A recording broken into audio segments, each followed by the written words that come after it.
Uh, oh my god. John, were you up on Wikipedia all night? John, are you okay? You're shaking.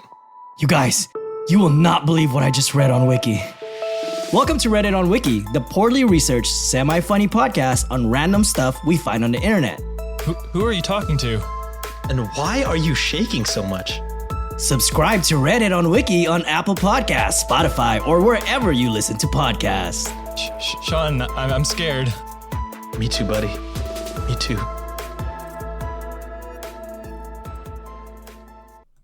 It's back.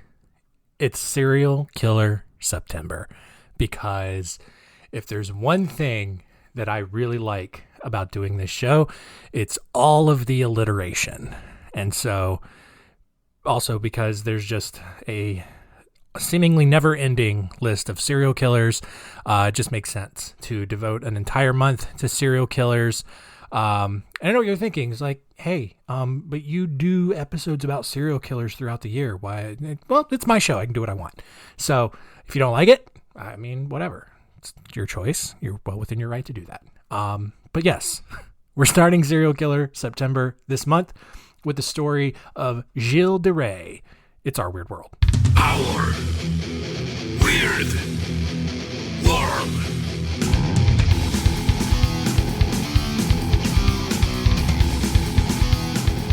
Welcome to Our Weird World. I'm your host, John Henson. And yeah, we are kicking off the second edition of Serial Killer September. Got a lot of great stories. Just a little preview for this month. So like I said in the open, we're talking about French serial killer Gilles de Rais this week. Next week, classic serial killer, the story of Jeffrey Dahmer. And then we will get to Alexander Pichushkin, a Russian serial killer who actually took a lot of inspiration from Andrei Chikatilo, which we covered last year. And then we'll finish Serial Killer September, probably with my favorite serial killer of all time, Nikolai Zumagalev. Lesser known, kind of obscure, but just an insane story. Just about his murders and his life in general. So can't wait to get to that one at the end of the month. But for now, let's talk about Gilles de Rais.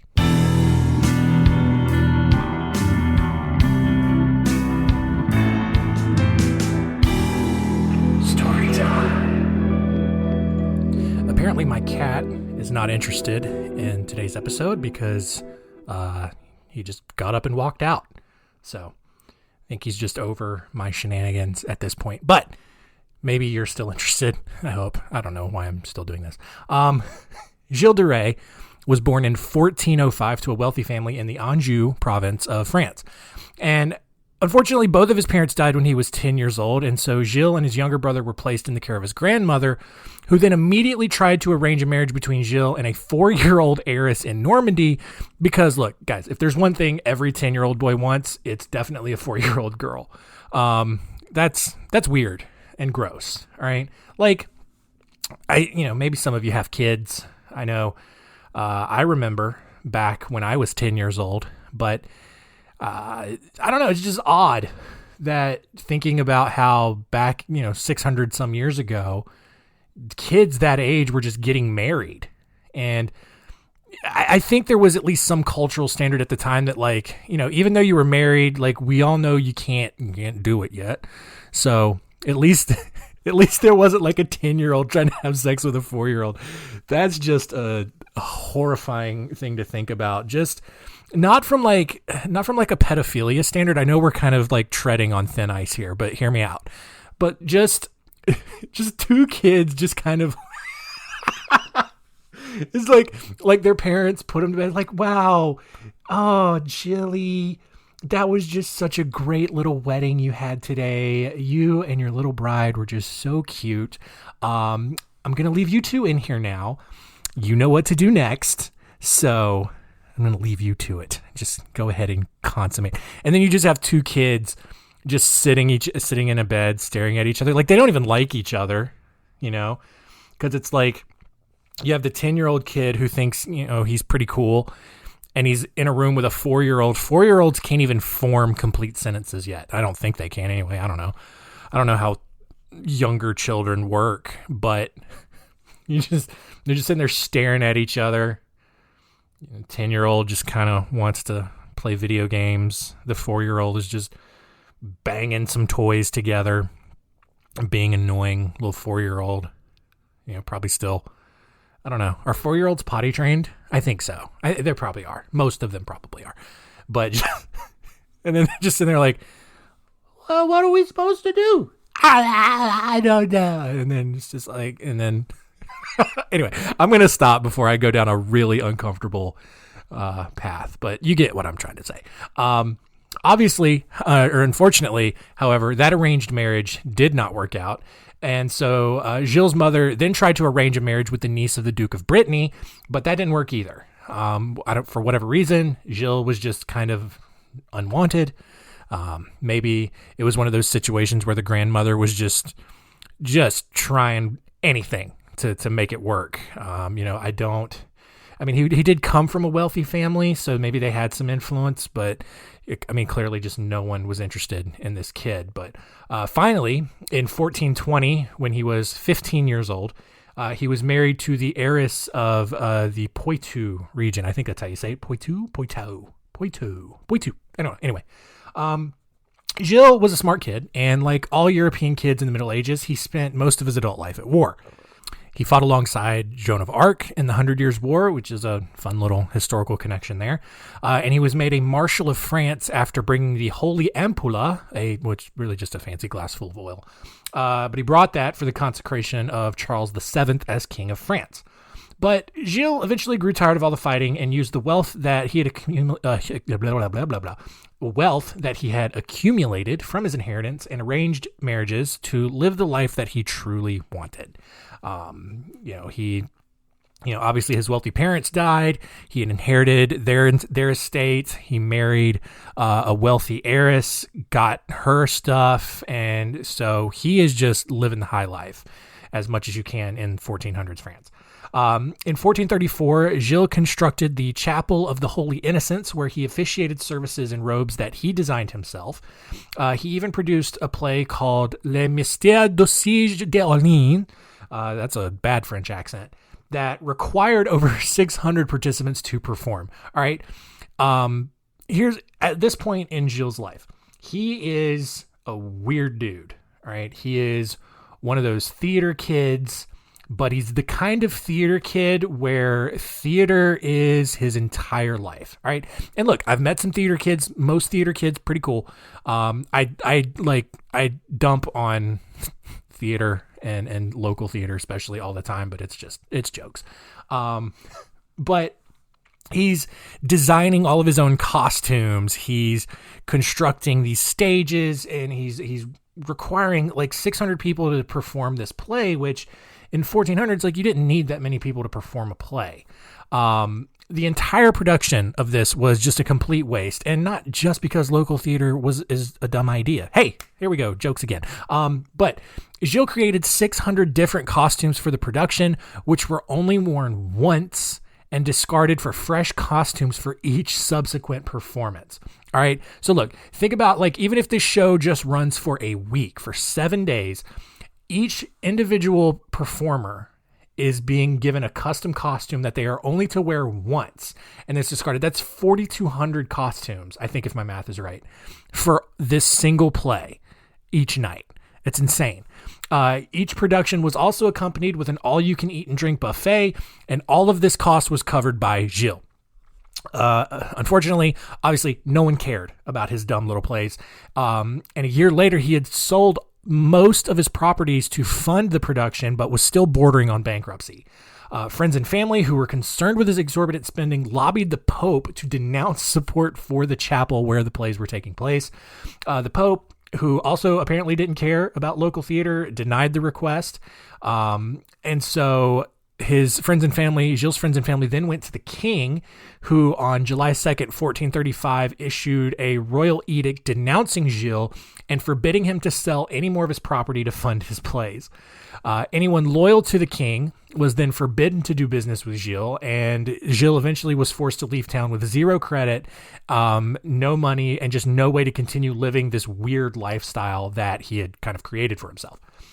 Well, in 1438, Gilles began looking for people who knew alchemy and how to summon demons because, I mean, at this point, he's run out of things to do. Like, he can't do theater. No one really likes him. So, well, why not? Let's summon a demon. Who cares?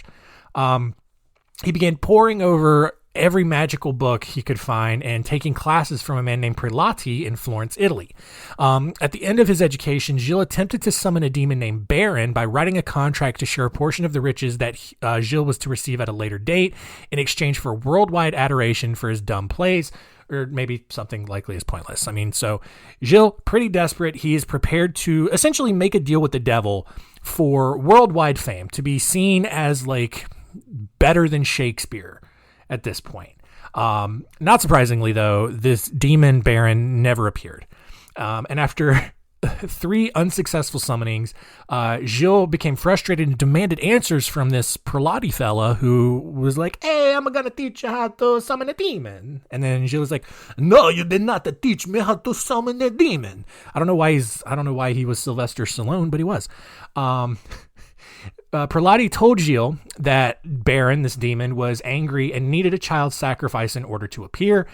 And so at that point, Gilles had a very rational thought. He just cut his losses and left, knowing that he'd kind of gotten into this weird child murdering cult and just wanted nothing more to do with it. Just kidding.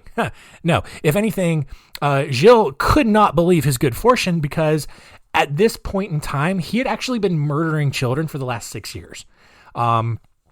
We actually go back to 1432 when he's actually still performing these plays, when he murdered a group of children in his castle. And then to make things worse, this is where, just that hard left turn into serial killer world. He had actually sodomized and murdered at least 40 more kids in the town of Machikul. Probably not Machikul, but that's how I'm going to say it. And Gilles' murdering method was pretty simple. He would find a poor peasant boy and just dress him up in his extravagant, Gilles' extravagant robes. The two would then enjoy a large meal, and then Gilles would kind of pull a little Bill Cosby situation where he'd get the boy drunk, drug him, whatever, and after the boy was incapacitated, Gilles would just take him up to a private room. And from there, the boy would be suspended by ropes, wrapped around a hook while Gilles just slapped his wiener on the boy's stomach and thighs. I don't know why. It's weird. It's so weird. When Gilles was done, his cousin or another servant would take the boy down and kill him. This was either done by decapitation, slitting the boy's throat, dismembering the body, or just beating him to death with a stick. Sometimes Gilles chose to continue abusing the boys even after they were dead. Other times he kissed them and then held up various limbs that he deemed attractive. He had the bodies cut open so he could admire their intestines, which is it's odd. The bodies were then tossed in the fireplace and the ashes were then dumped in a pit or the castle moat. What? Right? That's gross. Yeah, I agree. So gross. Kitty is back, by the way, if you couldn't hear that. In 1440, Gilles got into a dispute with a priest at the church of Saint Etienne de Mermorte, but rather than go about his business, Gilles felt that it was perfectly acceptable to kidnap the priest because, Gilles is like the big-time theater dude, and, well, not anymore, it's 1440, he's been run out of town, but he still thinks pretty highly of himself. When the priest was finally reported missing, the Bishop of Nantes launched an investigation into the kidnapping, which ultimately revealed all of the child murder that Gilles had been committing over the last 8 years. After a brief trial in which Gilles and his 2 accomplices readily confessed to everything that had been happening, the trio was sentenced to death by hanging and burning. Just before his execution, Gilles addressed the crowd that had gathered and expressed remorse for his actions.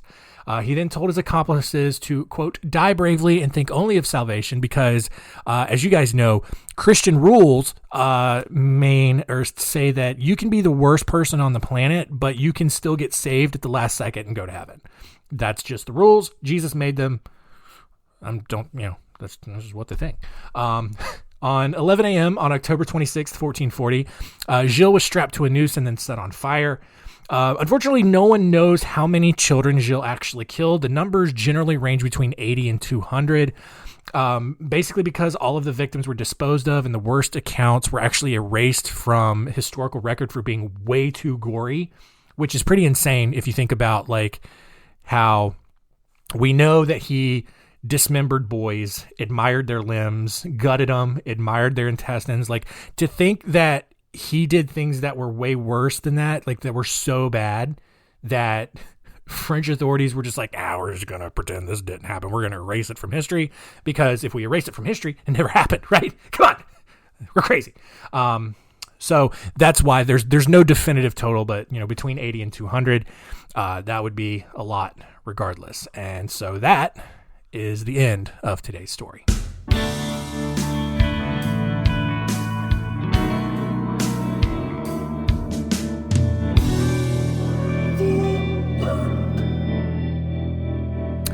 Update on the kitty situation. He is back and apparently feels sorry for walking out at the beginning. Kitty, do you want to say anything into the microphone?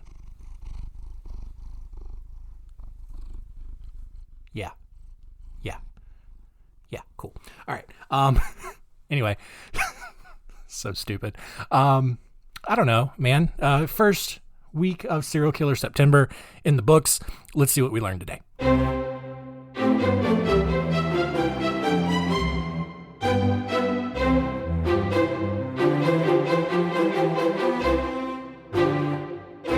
What did we learn? Number one, look, you can be into theater, totally cool. Not for me personally, but be reasonable about it. All right, don't make 600 people join your play. You can probably do it with a smaller fraction of that. Also, reuse and recycle, man. Let's be environmentally friendly with our plays. Reuse the uniforms and the costumes. All right, it's totally fine if the people wear the same costume for the entire duration of the production, especially when you probably only have like 10 people showing up to your play anyway. I'm just going, like, I don't know why I specifically target the people that I target. I just it's people from South Carolina. It's theater kids. I don't know why, but I have fun going so hard on them for not a huge reason why. It's just fun for me. Number two, Gilles de Rais, man, killed anywhere from 80 to 200 people, and we'll never know exactly how many because the things that he did to those boys was so bad that French authorities decided to erase him from history as best as they could. And number three, whatever. There's no number three. That was basically it. That's kind of the two main points of today's story. So yeah, that's it.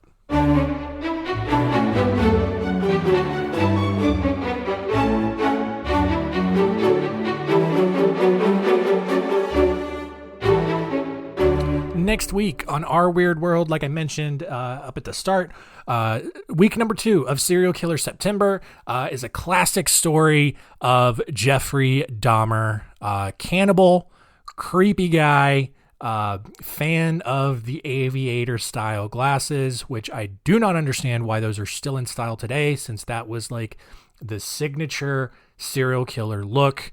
But whatever, if you want to go around looking like a creep with your aviator glasses, like aviator sunglasses, cool.